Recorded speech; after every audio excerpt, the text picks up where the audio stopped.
1월 18일 금요일 오늘의 글로벌 뉴스입니다. 뉴욕 증시가 오랜만에 상승했습니다. 대형 은행들의 엇갈린 실적에도 불구하고 경제 지표가 호조를 보이며 지수 상승을 이끌었습니다. S&P 500 지수는 5년 만에 최고 수준으로 올라섰습니다. 대부분 업종들이 상승한 가운데 특히 소비재와 에너지 관련주가 강세를 주도했습니다. 반면 금융주는 하락했습니다.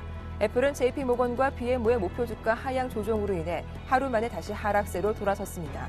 다우지수는 0.63%, S&P 500 지수는 0.56%, 나스닥 지수는 0.59% 상승했습니다. 유럽 증시는 미국 경기 지표 호조에 힘입어 상승 마감했습니다. 이날 유럽 증시는 미국 고용 시장에서 지난주 신규 실업 시장 청구 건수가 최근 5년 중 가장 낮았던 것으로 나타나 투자 심리가 살아났습니다. 미국의 주택건설 착공 건수도 최근 4년 6개월 만에 최고치를 기록해 경기 회복에 대한 기대감이 커진 점도 긍정적으로 작용했습니다. 영국은 0.46%, 독일은 0.58%, 프랑스는 0.96% 상승했습니다.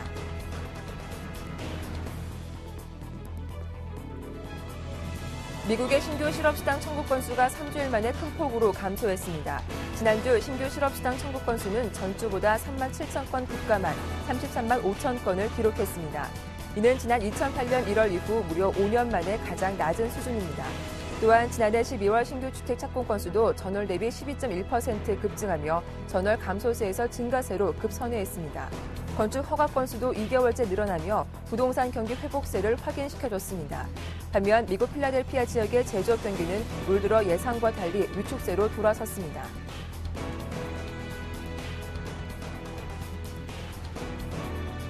뱅크 오브 아메리카가 부실 주택 대출 관련 비용으로 지난해보다 급감한 분기 순이익을 거뒀습니다. 뱅크 오브 아메리카의 4분기 순이익은 7억 3,200만 달러, 주당 3센트를 기록했습니다. 이는 전년 동기 대비 63%나 급감한 수치입니다. 시티그룹의 지난해 4분기 실적 또한 부진했습니다. 구조조정 비용과 채무 재평가 등 일회성 경비를 제외한 조정 핵심 순이익은 22억 달러, 주당 69센트를 기록해 96센트를 예상했던 시장 기대치를 크게 못 미쳤습니다.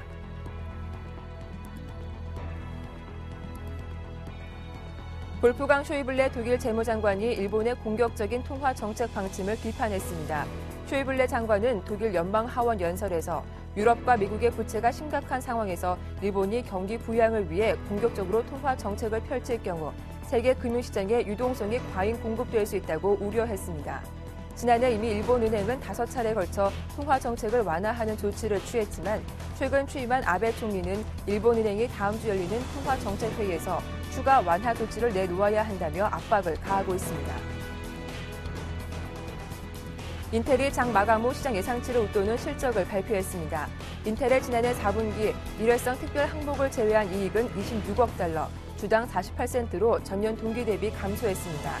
지난해 4분기 매출액도 135억 달러로 전년 동기 대비 감소했지만 전문가 예상치에는 부합하는 수준이었습니다. 하지만 향후 매출액 전망은 시장 기대에 미달했습니다.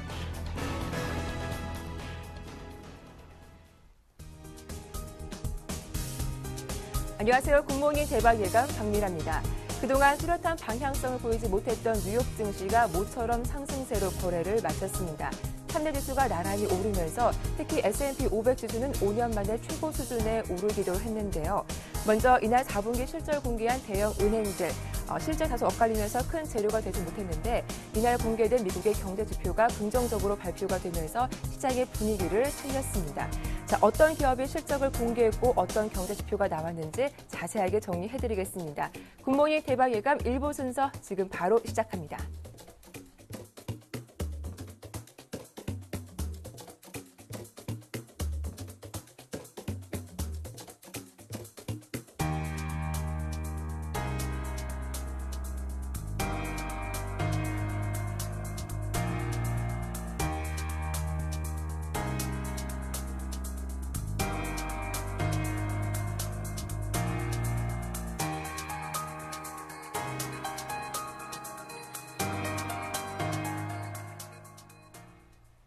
네, 글로벌 마감 상황 샘플러스 한영섭 전문위원과 함께 살펴보겠습니다.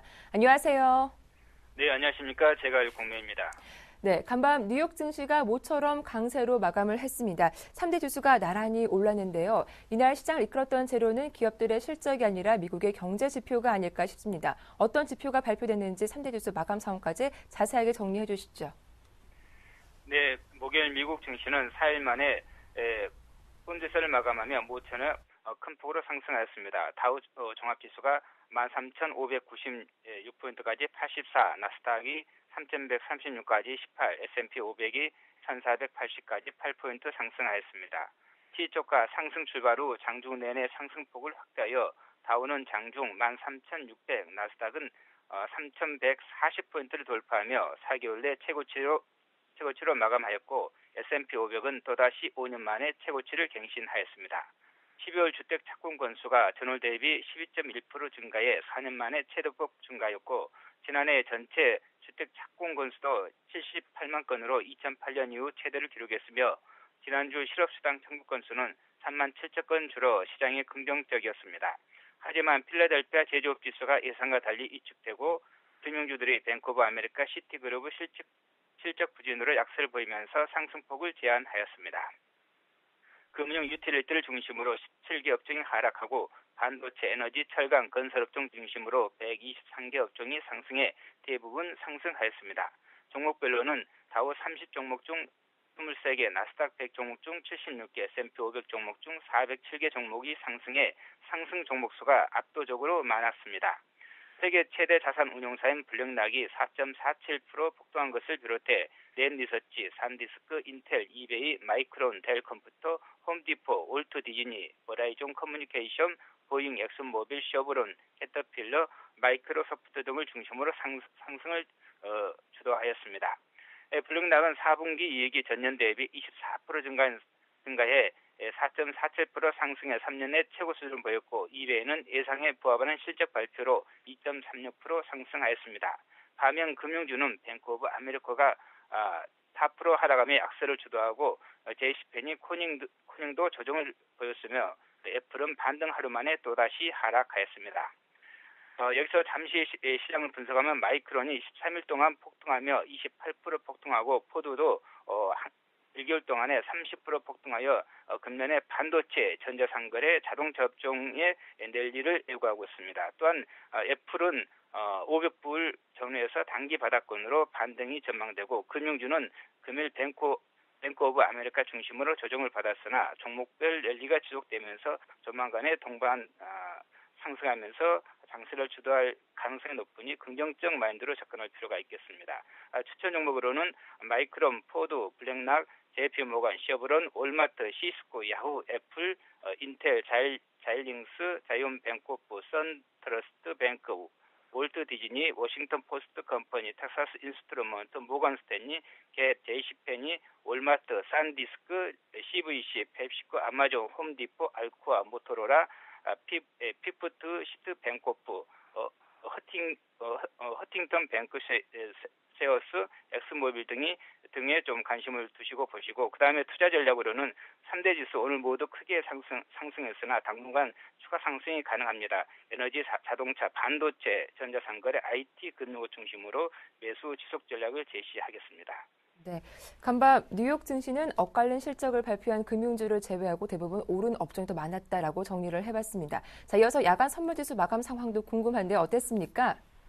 네, 새벽에 마감한 야간 선물 시장은 큰 폭으로 상승하였습니다. 264.30으로 2.35포인트 폭등했는데 저점 262.10, 고점 264.35로 2.25포인트 범위 내에서 움직였습니다. 거래량은 19,631계약으로 이틀 연속 급증하며 비교적 활발하였습니다. 시초가 262.25후 강보합의 출발 후 장초반 262.10을 저점으로 262포인트 초반에서 바닥권을 확인하며 박스권을 유지하였습니다. 하지만 해외 증시가 강세를 보이고 미 증시도 개장과 동시에 상승 출발 후 급등하자 장중 내내 상승 흐름이 지속되면서 일중 최고치 부근에 마감하였습니다. 개인이 554계약, 기관이 115계약 매도하고 외국인이 584계약 매수하였습니다. 기관이 이틀 연속 시장에 적극적으로 개입한 가운데 이틀 연속 개인과 기관은 매도돼 외국인의 매수가 크게 충돌하였습니다. 야간 옵션 시장은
시장을 장세를 점검해 보면 종합지수가 월요일 2,000포인트 회복 이후 화요일부터 3일 연속 정강 후약으로 하락하며 2,000포인트와 5일 20일선을 이탈하고 1980, 1970마저 차례 붕괴시키고 있어 1950까지 매물소와 단기 조정이 진행 중에 있습니다. 하지만 기술적으로 이미 전일 1960포인트대를 터치하여 추가 하락하더라도 낙폭은 제한적이며 비록 낙폭이 크더라도 지수 변동 이에 종목별 상승 흐름이 살아있어 긍정적 관점에서 시장에 접근할 필요가 있겠습니다.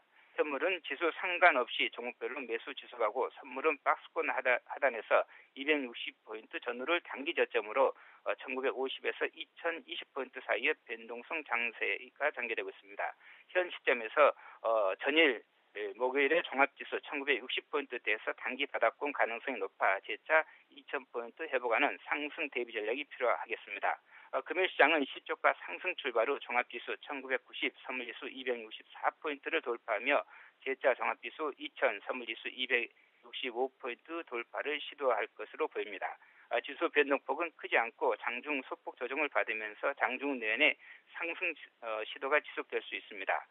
대응 전략으로는 시초가 이후 장중 내내 상승 시도가 지속될 것이니 매도 자제하고 매수로만 대응하시기 바랍니다.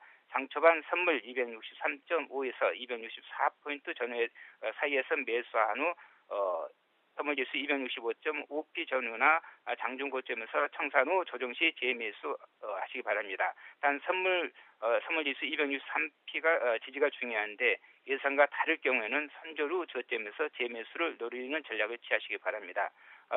금일 저점으로는 종합지수 1987, 선물지수 263.7포인트, 고점으로는 종합지수 2005, 선물지수 265.8포인트를 제시하며 하락시 지선은 263, 상승시 저항선은 265포인트를 제시합니다.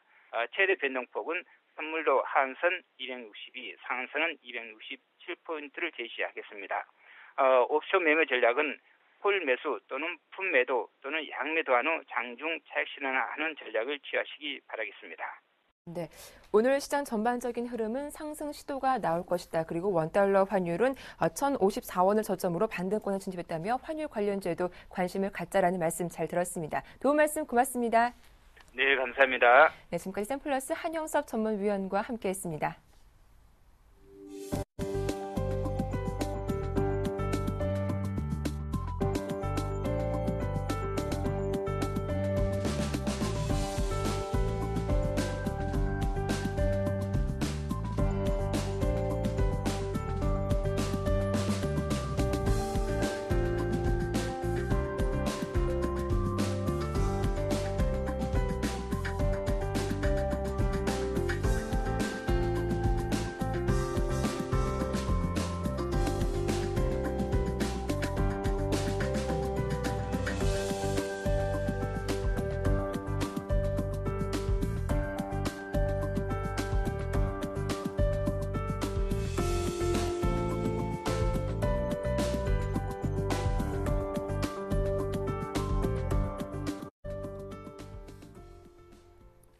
네, 글로벌 주요 이슈 레이크쇼어 인베스터스 이현민 이사와 함께 살펴보겠습니다. 안녕하세요. 안녕하십니까. 네, 유럽의 지난해 자동차 수요가 20년 만에 최저치를 기록했습니다. 유럽의 경기 침체가 장기화되면서 올해 전망도 어두워졌는데 어느 정도로 수요가 줄어든 겁니까? 그렇습니다. 자동차 시장의 무덤이다 이렇게 네. 말씀드릴 정도로 그 성적표가 좋지 않았습니다. 저희가 이제 유럽 시장의 지난해 자동차 신규 등록 대수의 토탈 수치를 오늘 말씀을 드릴 텐데요. 1995년 이후로 유럽 자동차 시장이 부진했다는 점을 들 수가 있겠습니다. 지난해 유럽 시장이 신규 등록한 자동차 대수 규모는 1205만 대, 정확히는 1205만 3904대에 그쳤습니다. 2011년 대비 2012년은 8.2%가 하락한 수치인데요. 이 1205만 대 수치는 1년에 미국이 소화하는 자동차 신규 대수 1,500만 대에서 1,600만 대 정도로 본다면 미국의 한 시장에서 소화하는 물량을 유럽 시장이 전체가 현재 커버를 못한다라고 보시면 되겠습니다.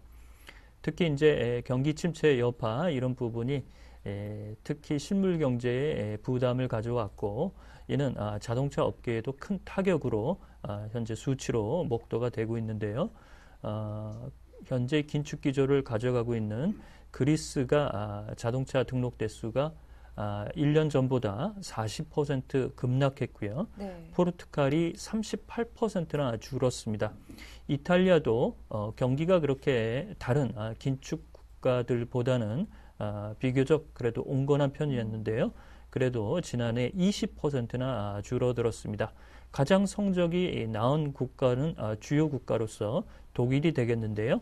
2.9% 떨어지는 데 그쳤습니다. 이렇게 보면 네. 유로존과 EU 지역 내 국가별로 자동차 판매 대수에도 온도차가 매우 크다라고 볼 수가 있겠고요. 특히 이제 그 독일의 자동차 업계들은 그나마 선전을 했다. 이런 점이 특징이라고 말씀을 드리겠습니다. 네, 이 전반적인 경기 침체 때문에 자동차 업계가 모두 부진한 모습이었습니다. 그래도 자동차 업체별로 명암이 좀 큰 것 같은데요. 프랑스의 르노 자동차 가장 부진했더라고요. 각 기업체들별로 성적표를 한번 공개해 주시죠. 그렇습니다. 르노가 최근에 또 네. 감량 경영 이런 부분을 또 디트로이트 모터쇼에서 칼로스 곤 CEO가 발표를 했는데요. 르노가 가장 좀 좋지가 않았습니다. 지난해 판매 대수가 20% 급락했고요. 푸조 시트로엥이 그 뒤를 이었습니다. 13% 정도 판매 대수가 이제 감소를 했고 글로벌 메이커로서는 미국 차들도 유럽 시장에서 고전을 했는데요. 포드나 GM 등이 그 13% 가까이 푸조 시트로엔과 비슷한 수치의 판매 대수 저하가 나타났습니다. 다만 이제 독일의 폭스바겐은 1.6% 하락이 그쳐서 나름대로 선방을 했고 BMW나 아우디, 다임러 벤츠는 중국 시장에서 선전하면서 그 3개사의 판매 대수를 보면 472만 대를 팔면서 3개사가 21% 신장했습니다. 이렇게 보면 중국 시장을 적극적으로 공략한 부분이 이 3개사에는 특기할 만한 내용이라고 볼 수가 있겠고요. 특히 하반기 들어서 지난해 하반기 들어서 중국과 일본의 센카쿠 분쟁으로 인해서 현대차를 비롯한 유럽차 이런 쪽의 내용들이 판매 대수가 많이 올랐다는 점, 이런 점이 특징이라고 볼 수가 있겠습니다. 피아트가 클라이슬러를 인수했었는데요. 피아트의 세르지오 마르키몬테 CEO는 당분간 유럽 시장에서는 기대할 것이 없다라고 좀 불편한 심기를 나타냈다는 점, 지난해 특징이라고 볼 수가 있겠습니다. 네, 이 수요 부진에 맞춰 자동차 업체들도 감산에 들어가는데 인력 감축도 작년에 이어 올해도 지속될 거란 전망이 나오고 있죠. 어떻습니까? 그렇습니다. 저희가 이제 지난해도 네. 포드의 그 공장 폐쇄 내용이라든지 이런 점을 간간히 이 시간을 통해서 말씀을 드렸는데요. 이미 포드가 벨기에 행크 공장을 지난해 폐쇄를 하고 올해는 이제 영국의 사우스햄프턴과 데거넌 공장의 인력을 점차적으로 축소한다는 내용이 이미 지난해에 발표가 됐었습니다. 지난 15일 날 미 디트로이트 모터쇼에서 르노의 카를로스 곤 CEO가 4년간 7,500명 정도의 구조조정을 가져가겠다라고 발표를 했는데요. 1,800명은 감원 대상으로 현재 잡고 있고 5,700명은 순차적으로 인력 교체에 나서겠다라고 얘기를 하고 있습니다. 자동차 회사가 7,500명 정도의 인력 감축은 매우 큰 그 수치라고 볼 수가 있겠고요. 따라서 독일 업체들은 이른바 부자들을 대상으로 하는 자동차 가격이 높은 이른바 프리미엄급의 내용들은 중국 시장을 현재 좀 기대를 하고 있고요. 이런 내용들은 이제 독일의 자동차 업체들이 그대로 현재 나타나고 있어서 일반 대중들을 위한 자동차를 많이 세그먼트로 보유하고 있는 자동차 업계와 프리미엄급의 그 브랜드와 차량을 보유하고 있는 독일 업체 간의 명암이 양극화 현상이 올해도 지속될 것으로 볼 수가 있겠습니다. 네. 다음은 독일 쪽 소식 살펴보도록 하겠습니다. 독일이 해외 보관 중인 38조 너치 금괴를 모두 회수하기로 했습니다. 달러화, 유로화 약세 속에 믿을 건 금뿐이다라는 판단 때문이라고요. 그렇습니다. 앵커께서 아주 네. 정확히 그 말씀으로 지적을 해주셨는데요. 그만큼 달러의 위상이 현재 떨어진다라고 볼 수가 있겠습니다. 네. 이는 독일의 현재 그 기민당의 연정 파트너인 현재 기독사회당 쪽에서 요구가 커지자 독일이 현재 미국에 보관하고 있는 금괴 일부를 독일로 이동하도록 현재 조치한다라고 볼 수가 있겠습니다. 독일의 분데스방크는 미국이 현재 보관 중인 독일의 지분 1,500톤 중에 300톤을 2020년까지 소량씩 회수하기로 했고요. 영국에 있는 금괴는 그대로 놔두고 프랑스의 중앙은행에 보관된 374톤도 전량 독일로 옮기겠다라고 밝혔습니다. 이는 지난해 10월에 현재 기독민주당의 연정 파트너인 기독사회당의 페테르 가우바일러 그 의원이 미국에 소재하고 있는 독일의 금괴에 대해서 그 잔량을 확인해 달라는 부분에 미국이 미온적인 태도를 보이자 언론에 이를 크게 보도를 하면서 이 내용이 크게 불거졌습니다. 이렇게 일이 커지자 독일의 감사원이 분데스방크에 정식으로 미국에 보관 중인 독일의 금괴를 확인해 달라라고 얘기를 했고요.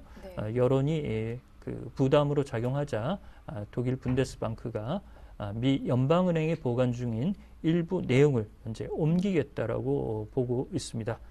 그렇지만 이 내용이 그 현재 부채 한도 상향 협상 등 미국이 현재 부채 문제로 골머리를 앓고 있는 가운데 나온 점이라서 공교롭게 좀 파장이 좀 일고 있다라고 볼 수가 있겠습니다. 네, 금 수송 비용도 만만치 않을 것 같은데 이번 회수 움직임으로 글로벌 국제 통화 시장에 어떤 변화가 오지 않을까 싶기도 합니다. 그 배경에 대해서 한번 자세하게 정리를 해주시죠. 그렇습니다. 이 배경을 말씀드리려면 근본이제 얘기를 조금 네. 말씀을 드려야 되겠는데요. 이 근본이제는 닉슨이 1971년 금태한 정지를 하면서 이른바 변동환율제로 가져갔습니다. 1944년 브레튼 우드 체제를 통해서 현재의 금본위제가 달러의 기축통화로 고정환율제로 변동이 됐었는데요. 재미난 사실은 만약에 금본위제를 유지한다면 이를 채택하는 국가의 통화는 매우 강세 기조를 띌 것으로 예상을 할 수가 있겠습니다. 이를 아주 잘 나타내는 그 좋은 예는 1930년 대공황 이전에 1925년 윈스턴 처칠이 영국의 수상에 오르기 전 재무장관으로 재직하던 1925년대에 금본위제를 부활을 시켰습니다. 이러자 프랑스나 독일 지역에서 돈이 파운드화를 매집하는 쪽으로 나타났는데요. 이는 파운드화가 안전통화로 인식이 됐고 파운드화 강세가 나타나자 이에 따른 보유금을 영국이 이제 그 저장을 해야 되는데요. 네. 이 담보물을 계속적으로 채우기에 어려운 부분이 나타나자 1년 만에 영국이 근본위제에서 백기를 들었습니다. 지난번 저희가 롬니 후보의 대선 공약에서 이 근본위제 얘기가 나오면서 지난해 한번 이 근본위제 얘기를 말씀을 드린 부분이 있는데요. 이렇게 근본위제 논란 이런 부분이 이번에 독일이 금을 다시 회수하는 부분에서도 현재 그 배경이라고 볼 수가 있겠습니다. 특히 쇼이빌레 재무장관은 일본이 양적 완화를 기조적으로 이렇게 가져간다면 중앙은행 정책에 큰 혼란이 있을 것으로 현재 얘기를 하고 있고요.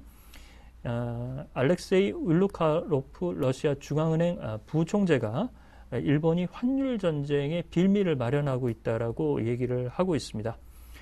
이렇게 되자 특히 이제 유로화의 움직임 이런 점에서 미국에 위탁하고 있는 독일의 금을 독일이 직접적으로 관리하는 부분이 낫다라고 생각한 것이 독일이 이번 미 연방은행에 보관하고 있는 금 보유량을 일부 이송하는 조치로 나타난 배경이라고 보겠습니다. 네, 이 독일은 미국에 이어 세계 2위 금 보유국이기도 한데요. 아직까지 미국에서 공식적인 반응은 보이지 않고 있습니다. 양국의 움직임은 앞으로 어떻게 전개가 될까요? 그렇습니다. 이제 금 보유량으로 따지면 독일이 이제 2등 정도를 하고 있습니다. 가장 많은 금을 보유하고 있는 나라는 이제 미국이 되겠는데요. 미국이 한 8,133톤 정도를 보유하고 있고 독일이 3,400톤 정도를 보유하고 있습니다. 브레튼 우주 체제 이전에 독일은 4,000톤 정도를 가지고 있었는데요. 이보다는 조금 줄어든 수치고요. 전체적으로 보면 금의 그 총 채굴량은 40만 톤 정도로 보시면 되겠습니다. 2009년 말 기준으로 세계가 금을 채굴한 양은 약 16만 5천 톤 정도로 봐서 약 20만에서 25만 톤 정도가 추가적으로 채굴할 수 있는 양이라고 볼 수가 있겠고요. 현재 미국은 공식적인 발표, 공식적인 입장은 내놓지 않고 있는데 일이 좀 조용하게 지나갈 것을 현재 의도한다라고 볼 수가 있겠습니다. 현재 시장이 조금 어려운 부분이나 조금 우려사항은 이 독일이 미국의 금을 자국으로 이송하는 내용이 다른 국가 쪽으로도 번질 수 있는 우려가 나타나지 않을까라고 보겠는데요. 그렇지만 금 가격은 아직은 큰 변동이 없어서 시장의 파장은 크지 않은 것으로 보입니다. 다만 현재 독일이 미국 쪽에 금을 자국적으로 이동하도록 요구했다는 점, 이런 점은 달러의 위상이 급격하게 떨어질 수 있는 그런 리스크 요인으로 부각될 수 있다는 해서 이런 점은 다소 미국이 현재 경계한다라고 볼 수가 있겠습니다. 네, 오늘은 유럽의 자동차 시장과 독일의 금 회수 움직임에 대해서 자세하게 진단을 해봤습니다. 지금까지 레이크쇼어 인베스터스 이현민 이사와 함께했습니다. 도움 말씀 고맙습니다.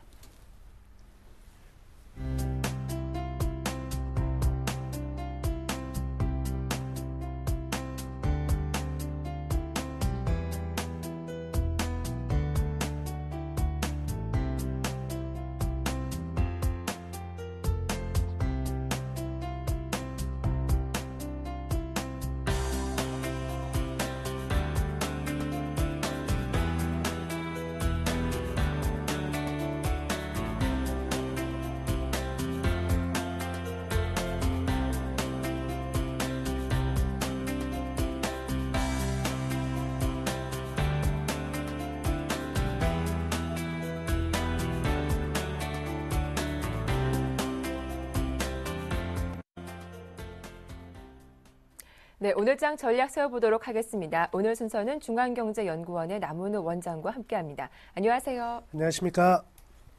네, 어제 우리 증시 마감 상황 정리를 해보겠습니다. 코스피 지수가 3일 연속 하락세를 보이고 있습니다. 코스닥 지수 분위기는 만만치 않은데요. 문제는 수급이겠죠. 이 외국인이 닷새째 계속 연일 팔고 있더라고요. 예, 그렇습니다. 뱅가드 펀드에 대한 우려가 계속해서 나타나고 있는 부분인데요.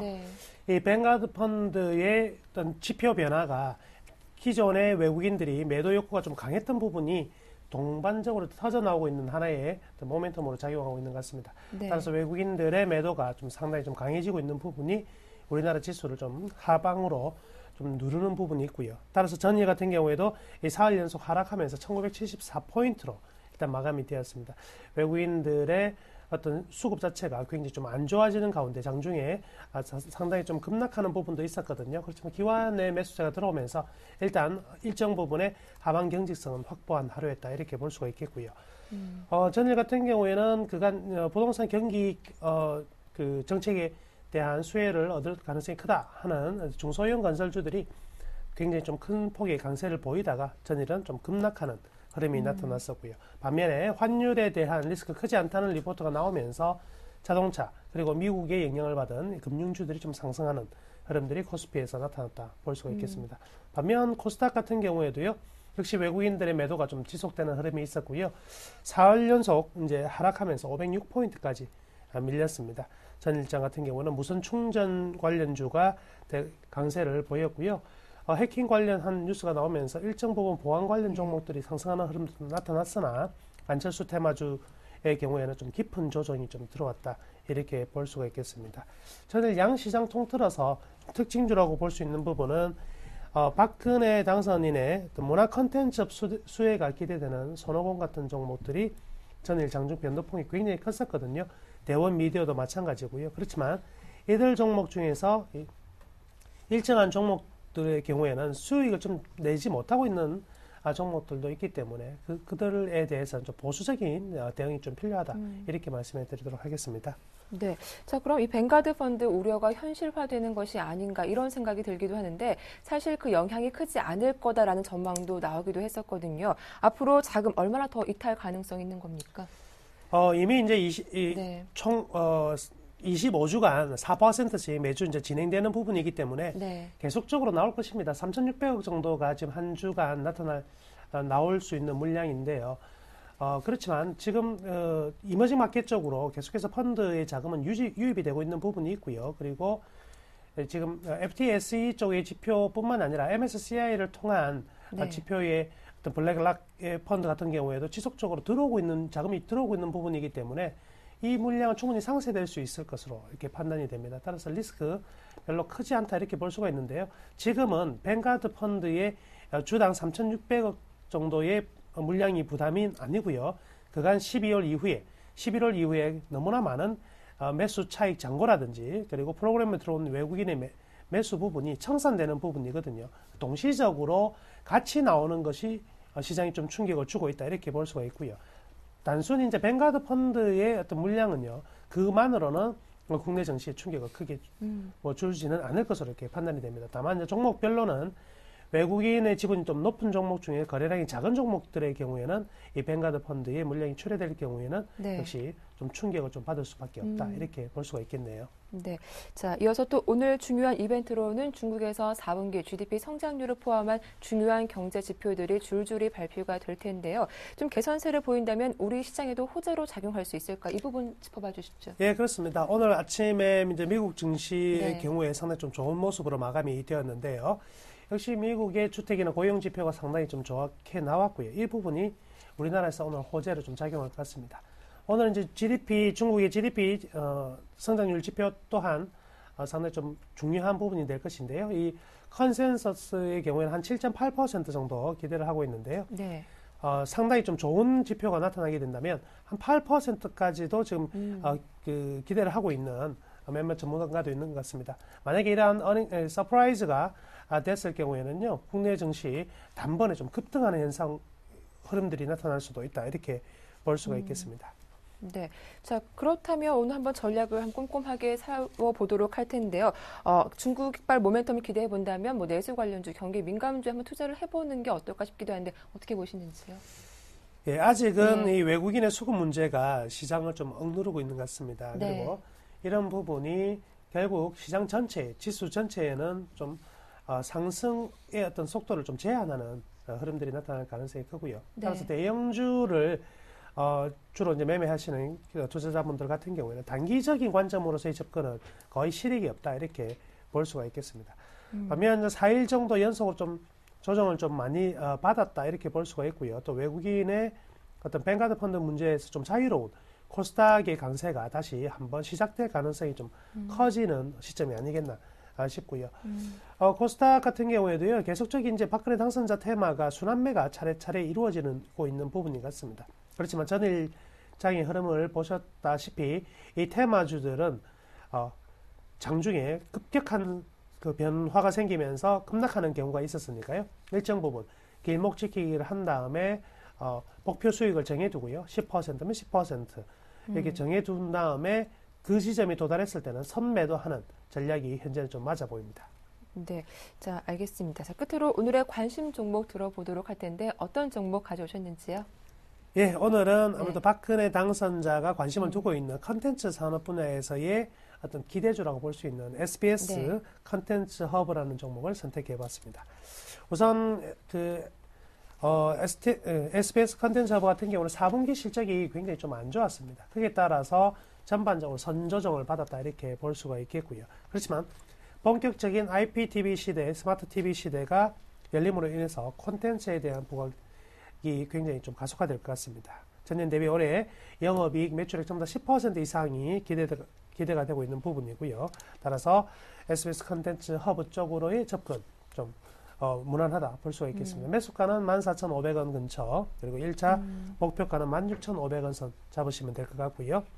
시장 충격 또는 종목에 대한 가격 변화가 일어나면서 13,500원을 하회할 경우에는 손절매도 고려하시면 좋을 것 같습니다. 네, 오늘의 관심 종목이었죠. SBS 콘텐츠 허브였습니다. 매수가는 14,500원, 그리고 1차 목표가는 16,500원, 손절가는 13,500원이라는 점 잘 기억해 두시면 좋겠습니다. 자, 오늘 순서는 중앙경제연구원의 남문우 원장과 함께했습니다. 도움 말씀 고맙습니다. 예, 감사합니다.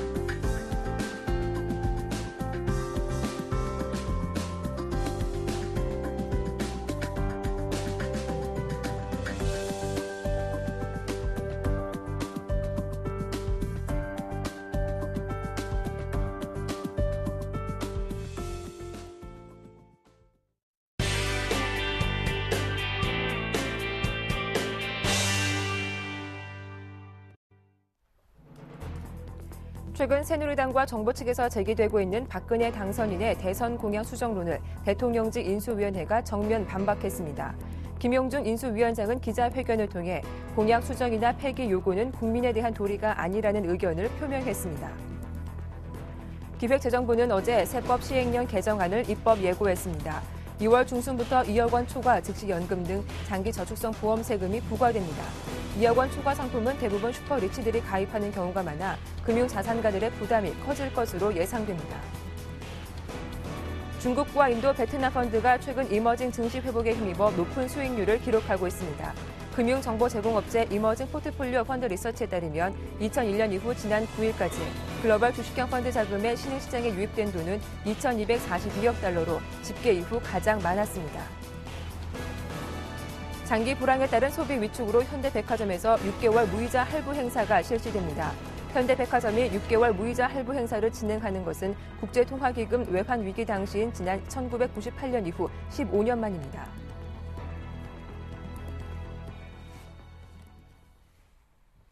네, 이슈앤이슈 오늘 순서는 서울경제신문 증권부의 김종선 기자와 함께하겠습니다. 안녕하세요. 안녕하세요. 네, 최근 일각에서 박근혜 대통령 당선인의 대선 공약 중 실행이 힘든 공약을 수정해야 하는 것이 아니냐 하는 이른바 대선 공약 출구 전략 주장이 나와 논란이 일고 있는데요. 김용준 대통령직 인수위원장이 공약 실천 의지를 강조했다고 하죠. 네, 그렇습니다. 김용준 대통령직 인수위원장은 어제 박근혜 대통령 당선인의 대선 공약 중 실행이 힘든 공약을 수정해야 하는 게 아니냐는 주장에 대해서 국민을 혼란스럽게 하며 국민에 대한 도리가 아니라고 일축했습니다. 김 위원장은 어제 서울 삼청동 인수위 공동 기자회견에서 기자회견을 열어 대선 기간에 국민들에게 내놓은 공약들은 실현 가능성과 재원 마련 방안에 대해 관계자들과 충분히 논의하면서 진정성을 갖고 하나하나 정성껏 마련할 것임을 다시 한번 분명히 말씀드린다고 언급해 일각에서 제기되고 있는 공약 수정론을 부인했습니다. 그는 인수위의 인수 작업도 끝나지 않았고 아직 검토 작업이 진행 중인 상황에서 정성을 다해 만든 대선 공약에 대해 지키지 마라, 폐기하라고 하는 것은 국민을 혼란스럽게 하고 도리도 아니라고 지적했습니다. 네, 김 위원장이 이렇게 강한 어조로 대선 공약을 원안대로 추진하겠다고 밝힌 것 어떻게 해석할 수 있을까요? 네, 김용준 위원장은 이번 기자회견을 통해서 박 당선인의 실천 의지를 국민들에게 재차 확인시킨 것으로 보입니다. 또 여당인 새누리당에서도 터져나오는 대선 공약 속도 조절론이나 출구 전략 논란에 선제 대응하겠다는 의미로 풀이됩니다. 박 당선인은 기초노령연금 2배 확대, 4대 중증질환 의료비 100% 지원, 반값 등록금 실현, 군 병력 감축 등을 대선 공약으로 제안했고 이를 위해서는 연간 27조 원의 복지 재원을 마련해 충당할 것이라고 약속한 바 있습니다. 그러나 야당과 경제연구소에 이어서 여당에서도 재원 마련이 힘든 만큼 궤도 수정이나 미세 조정을 해야 한다고 주장하고 있는데요. 새누리당 내부에서는 인수위 단계에서 당장 공약을 수정하거나 폐기하는 것은 힘들겠지만 오는 2월 25일 새 정부가 출범하면 자연스럽게 개별 부처별로 공약 수정에 돌입하지 않겠냐는 전망도 나오고 있습니다. 네, 다음 소식입니다. 기획재정부가 세법 시행령 개정안을 입법 예고했습니다.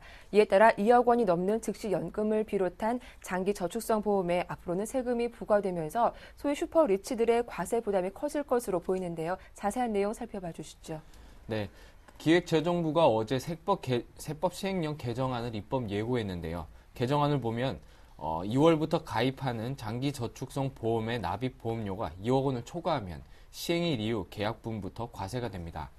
다만 보험료를 매달 내는 월납식은 계약기간 10년 이상이면 비과세가 적용이 됩니다. 과세 회피 우려가 없는 종신형 연금보험은 납입 한도 등의 제한 없이 바로 비과세하기로 했습니다. 이때 종신형 연금보험으로 인정받으려면 사망 시 계약, 연금 재원 소멸, 55세 이후 사망 시까지 연금 수령, 사망 시까지 중도 해지 불가 등의 요건을 지켜야 합니다. 성직자 소득세 과세 조항은 이번 시행령 개정안에 담기지 않았습니다. 재정부는 성직자에게 과세한다는 원칙은 확정했지만 과세 방식과 시기 등에 대해 좀 더 협의를 거쳐서 공감대를 이뤄야 해 입법을 미뤘다고 밝혔습니다. 이와 함께 교육비 소득공제 대상에 방과 후 학교, 교재비, 어린이집, 유치원 급식비 등도 추가됩니다.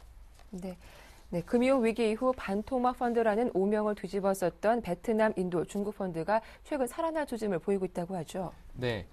펀드 평가사 제로인에 따르면 국내 설정된 베트남 펀드의 최근 5년간 수익률은 마이너스 35.65%지만 최근 1년간 수익률은 28.64%를 기록하고 있습니다.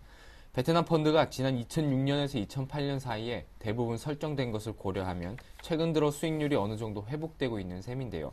인도 펀드도 최근 5년 수익률은 마이너스 30%를 넘지만 최근 6개월 수익률은 9.16%를 기록하고 있고 중국 펀드도 최근 5년 수익률이 마이너스 30.35%지만 최근 6개월 수익률은 21.96%에 이릅니다. 이처럼 미운오리 3인방 펀드들이 최근 들어서 기지개를 켜고 있는 것은 해당국의 증시가 살아나고 있기 때문인데요.